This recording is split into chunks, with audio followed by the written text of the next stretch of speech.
அஸ்ஸலாமு அலைக்கும் வரஹ்மத்துல்லாஹி வபரகாத்துஹு. பத்ருடைய வரலாறு சொன்னேன். பத்ருடைய நாள், பத்ரு போர் நடைபெற்ற நாள் இன்றைய நாள். இந்த தினத்தில் பாருங்கள், நம்ம பத்ருடைய போர் நடந்த அந்த சஹாபாக்கள், ஷஹீதாக்கப்பட்ட சஹாபாக்கள் அவங்களுடைய மக்பரா இருக்கக்கூடிய இடம் இதுதான். குர்ஆன் ஆயத்து எழுதப்பட்டு இருக்கிறது. வலகத் நஸரகுமுல்லாஹு பிபத்ரின் வஅன்தும் அதில்லத்துன் ஃபத்தகுல்லாஹ லஅல்லகும் தஷ்குரூன். இந்த பத்ருடைய யுத்தத்தில் 313 சஹாபாக்கள், காஃபிர்கள் 1000 நபர்கள்.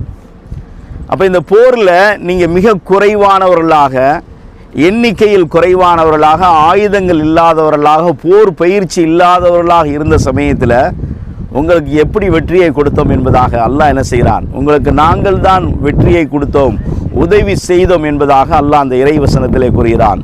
லஅல்லகும் தஷ்குரூன் என்றால் நீங்கள் இறைவனை அஞ்சிக் கொள்ள வேண்டும், நீங்கள் இறைவனுக்கு நன்றி செலுத்த வேண்டும் என்பதற்காக வேண்டியே அல்லாஹ் இந்த உதவியை செய்தான் என்பதாக இந்த இறைவசனத்தில் இருக்கிறது.